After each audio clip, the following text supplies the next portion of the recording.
इस कार्यक्रम के पुण्यार्चक हैं श्रीमती विमला काला, पुत्र एवं पुत्रवधू नितिन बरखा, अनल नंदिता, मिथुन प्रियंका, पौत्र एवं पौत्री, आयुष, नमन, रीमा, सुहानी, मानव एवं समस्त काला परिवार। फर्म पूरनमल भवरीलाल काला, मलकपेट, हैदराबाद।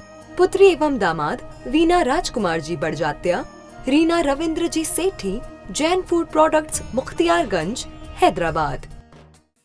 कल्याण कारकम नाम का एक शास्त्र है जो आयुर्वेद शास्त्र है, और आचार्य पूज्यपाद स्वामी बहुत बड़े शल्य चिकित्सक हुआ करते थे 5वीं 6वीं शताब्दी में। आज भी कनकगिरी में अक्षत, आज भी कनकगिरी में जाके देखना, उनकी उस अवस्था की फोटो बनी हुई है जब वे शल्य चिकित्सा और आयुर्वेद आचार्य थे। और आज वर्तमान में 1500 वर्ष व्यतीत होने के बाद भी मैसूर के पास कनकगिरी क्षेत्र है, उस पूरे क्षेत्र में जो आचार्य पूज्यपाद स्वामी जिन्होंने सर्वार्थ सिद्धि लिखी है मां, उनके नाम को लेके वैद्य औषधि करता है। इसलिए देखना वो वैद्य क्या बोले, नीचे जितना होगा वो वात की कमी, वात के विकार से होगा, अभय वात के विकार से होगा, और यहां से लेकर जो आपका छाती तक का स्थान है वहां पर क्या कार्य करेगा, वहां पर आपका पित्त का विकार आएगा। तो कहां से आएगा, नाभि के ऊपर से यहां तक, और इसके ऊपर यदि कोई काम करेगा तो कंठ से लेके ये स्थान तक इसका काम है कफ, वात, पित्त, कफ। लेकिन इस तीनों का इलाज किया जा सकता है, लेकिन इसके ऊपर महाराज, जैसे आपके घरों में अथवा व्यापार में एक हेड ऑफिस होता है, यानी वहां सब लोग को जाने देते क्या? नहीं तो तिजोरी कक्ष तो सबके यहां होगा ही होगा। मालपुरा वालों के माल ना हो तो भैया वो तिजोरी कक्ष में सब लोग आ जा सकते हैं क्या आराम से? कौन जाता है? सेठ जी भी जाएंगे, अपने बच्चे को भी, कई तो ऐसी जगह तिजोरी में क्या नहीं कि बच्चे भी नहीं गए होंगे, सत्य ना। चाबी भी उनको ही पता है कैसे खुलेगी, और किसी को नहीं तो वहां लिखा रहता है स्पष्ट रूप से मां, क्या लिखा रहता है? प्रवेश प्रजित वर्षित है।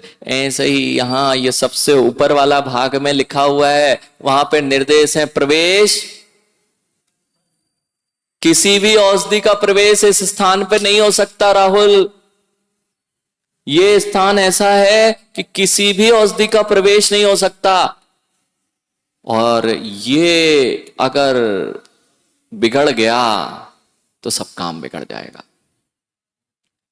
इसलिए विचार ये करना है। हमारे अंतरंग में हमेशा सिरदर्द होता है, चिंताओं से आज प्रत्येक व्यक्ति जी रहा है, और डॉक्टर के पास जाता है, भैया टेंशन है, हाइपर टेंशन है, डिप्रेशन है। इस सारी बीमारियों की इलाज किसी वैद्य के पास मिलेगा ही नहीं।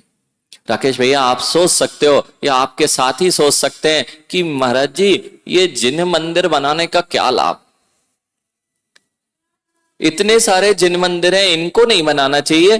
कहीं हॉस्पिटल खुलवाना चाहिए तो रोगों का इलाज हो, कहीं विद्यालय खुलवाने चाहिए जिससे बच्चे पढ़ सकें, इसमें पैसा लगाना चाहिए। इतनी समझदार समाज होने के बाद में ये अनजान मन के मंदिरों में करोड़ों क्यों खर्च करती है?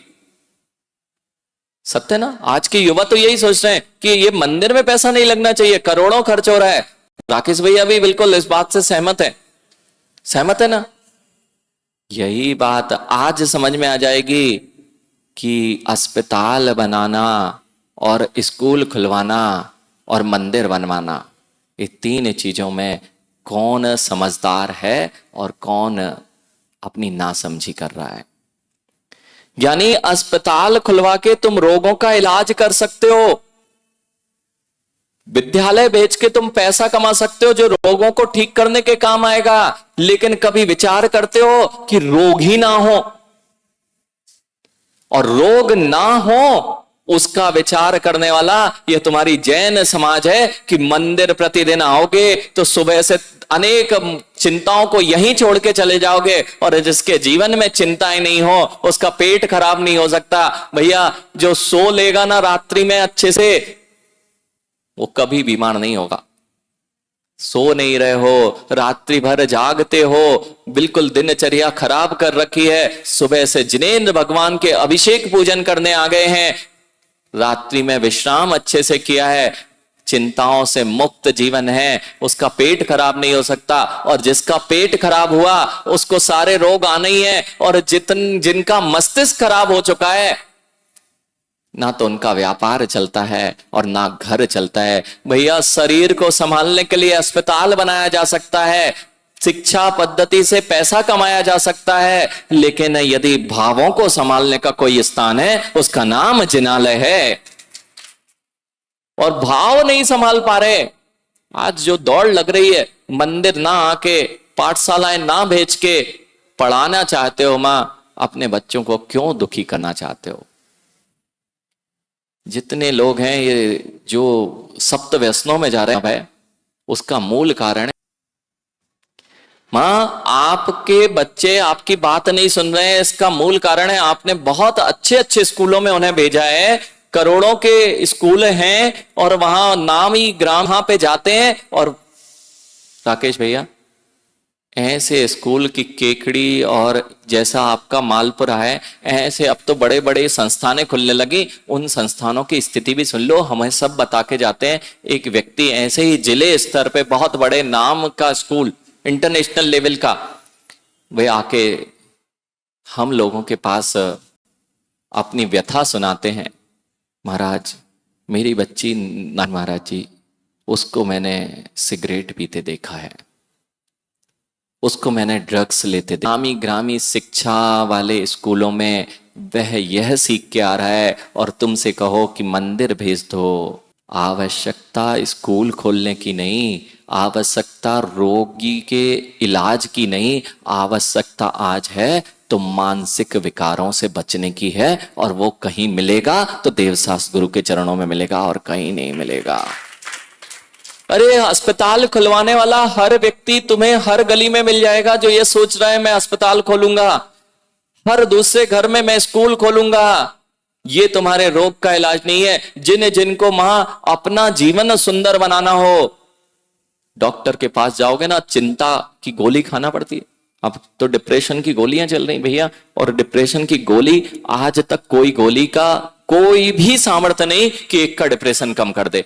मां, यदि इस पंखे में खराबी हो जाए और पंखे में गर्मी हो रही है तो क्या करोगे?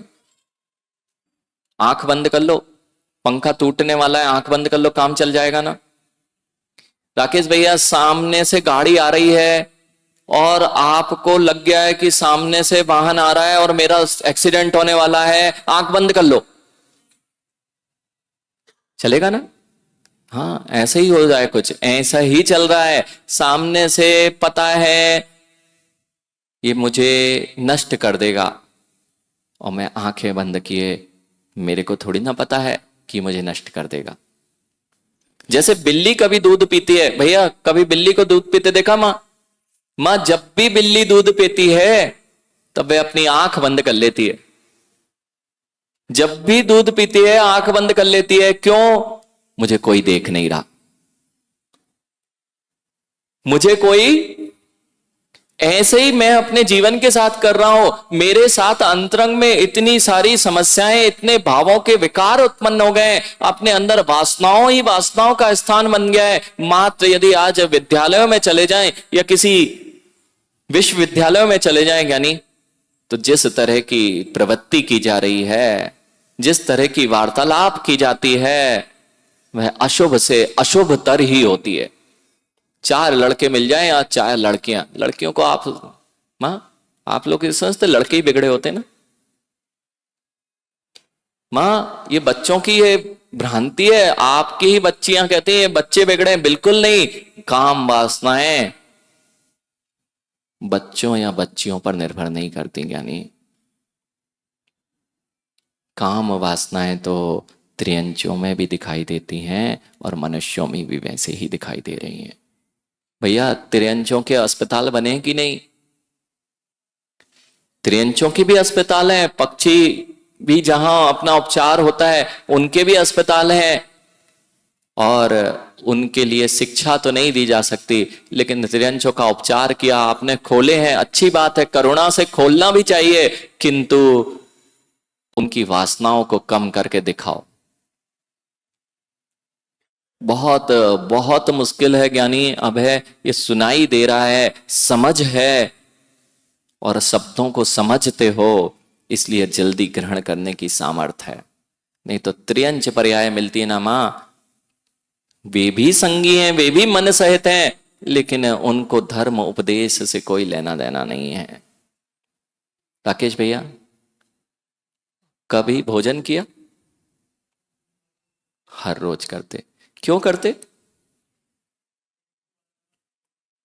अरे प्रवचन वाले नहीं, रोज भोजन क्यों करते हो? ये तो प्रवचन वाली आपने बात की, शरीर को चलाने के लिए बहुत सही, बहुत अच्छा। अक्षत, अगर एक दिन भोजन नहीं मिले तो शरीर की हालत खराब होगी कि नहीं? हालत खराब होती है कि नहीं मां? एक दिन भोजन नहीं किया, पेट में नहीं गया तो हालत खराब हो जाती है। तो रोज कितने सजग रहते हो कि पेट में भैया रोज जाए, तब तो ये शरीर पुष्ट होगा। जब शरीर को चलाने के लिए तुम्हें रोज भोजन की आवश्यकता होती है, तब ये पुष्ट रहता है। तो अपने मन को चलाने के लिए, अपने चिंतन को चलाने के लिए भी भोजन की आवश्यकता होती है, जो आप कभी देते नहीं हो, इसलिए वह तो पुष्ट होने की जगह अनिष्ट की ओर ही जाता है। मां, देते हो आप? मस्तिष्क के लिए कितने लोग भोजन देते हैं? कौन सा भोजन? ये मुख वाला भोजन? मस्तिष्क के लिए भोजन चाहिए भैया। वासनाओं को टीवी देखते रहोगे, मोबाइल देखते रहोगे, उसमें आता ही क्या है मां? 4 प्रकार की विकताओं के अलावा आज तक कुछ नहीं आया। स्त्री कथा, चोर कथा, भोजन कथा और राज कथा। अभी तो बड़ी जोरों से चल रही है राज कथा। वो हारा कि वो जीता, उसने किसने क्या किया, यानी तुम्हारा क्या मिल गया और तुम्हें क्या चला गया, लेकिन तुमने अपने अशुभ परिणाम करके अपने भोजन को, जैसे क्या हो रहा है ज्ञानी अक्षत, जैसे घुन लग जाती है ना, ऐसे बच्चों को तुमने पाठशालाओं से दूर करके और मां अपने आप को, स्वयं को वचनिकाओं से दूर करके अपने मस्तिष्क में घुन लगा ली है। सामने से तो सब चमकते चमकते दिख रहे हैं, सब इतने सुंदर चेहरे दिख रहे हैं ज्ञानी अभय, अंदर से पूछो कि केवल जब भैया भवरलाल जी वो गेहूं रहता ना, गेहूं के अंदर घुन चला जाए, बाहर से बहुत चमकता है, बाहर से चमकता दिखेगा, ऐसा लगेगा बिल्कुल गेहूं है, लेकिन अंदर देखो तो कुछ रहता है क्या मां? क्या ऐसी आपकी स्थिति नहीं है क्या?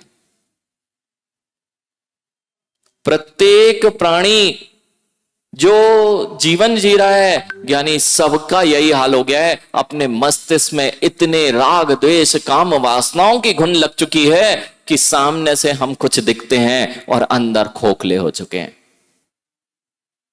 सत्य नहीं है क्या भंवरलाल जी? सत्य नहीं है क्या? ये खोखलापन ही तो कभी आनंद नहीं लेने देता। आप बताओ ज्ञानी, तुम बाहर से पढ़ाई करा रहे हो, बाहर का मस्तिष्क चल रहा है, करोड़ों रुपए कमा रहा है तुम्हारा बेटा, करोड़ों रुपए कमा सकते हैं बेटा बेटी, लेकिन भैया उनको आनंद देने के लिए, मस्तिष्क के लिए, जैसे पेट के लिए भैया काजू किशमिश जैसे अच्छे अच्छे द्रव्य खाते हो, कभी कभी मस्तिष्क को अच्छा चलाने के लिए जिनवाणी जैसे अच्छे शब्दों को अपने अंतरंग में उतार लिया करो। मां, आप जिस क्षेत्रों में हो, यहां सुबह से अब तो सब भूल गए भैया। शाम की वचनिकाएं, आपको एक गोली नहीं खाना चाहिए। जितने लोग अवसाद की, टेंशन की, हाइपरटेंशन की गोली खा रहे हैं, ये सब अपने आप को मार रहे हैं। डॉक्टर भी मना कर देगा कि एक को भी ये गोली खाने योग्य नहीं है, उसमें लिखा रहता है उस गोली में। मां, अगर चिंता से नींद नहीं आ रही है, तनाव बहुत अधिक हो चुका है, कुछ समझ में नहीं आ रहा है, इतना अस्त व्यस्त जीवन हो गया है, कुछ नहीं करो मां, आज से स्वाध्याय की प्रतिदिन सुबह शाम 2 टैबलेट लेना चालू कर दो, तुम्हारा जीवन पर्यंत डॉक्टर की टैबलेट खाने तैयार हो। ना तो बीपी बढ़ सकता है, यानी ना तो बीपी बढ़ सकता है, ना शुगर हो सकती है, ना तुम्हारी चिंताओं को जो भी सिर दर्द हो सकता है। यदि एक पेज भैया दोनों टाइम भोजन नहीं दे तो एक टाइम में क्या होगा ज्ञानी राकेश भैया? एक टाइम में सब कुछ गड़बड़। महाराज आज तो उठते ही नहीं बन रहा, शाम को एकासन किया था, दोनों टाइम देते हो। ऐसे ही मां अपने जीवन में एक निर्धारित कर लो कि सुबह शाम जिनवाणी का एक पेज पढ़ेंगे, ये 2 टैबलेट लेते रहे तो तुम्हारे जीवन में कभी ये सारी समस्याएं नहीं हो सकती। है ही नहीं सोचने के लिए कुछ तुम्हारे पास, क्या सोचोगे? अक्षय अभय कुछ होता है क्या जीवन में सोचने के लिए? बाहर की जो जीवन चल रहा है आदित्य, मोबाइलों पर जो सोचा जा रहा है, दिखाया जा रहा है, केवल अशुभ के अतिरिक्त तुम कुछ सोचते नहीं हो। राकेश भैया मंदिर नहीं बनने चाहिए ना?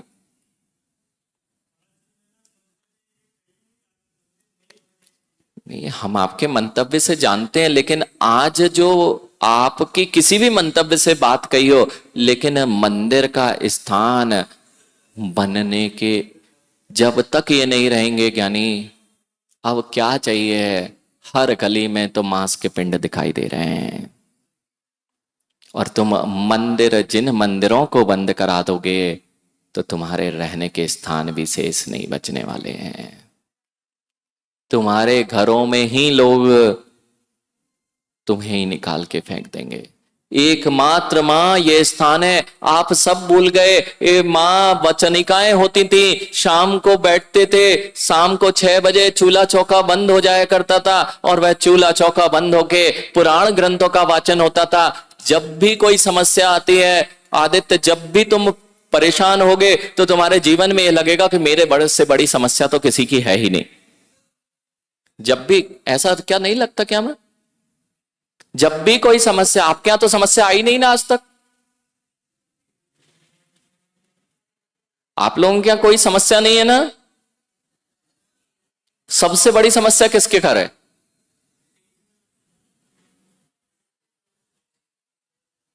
सबसे बड़ी समस्या किसके घर है अभय?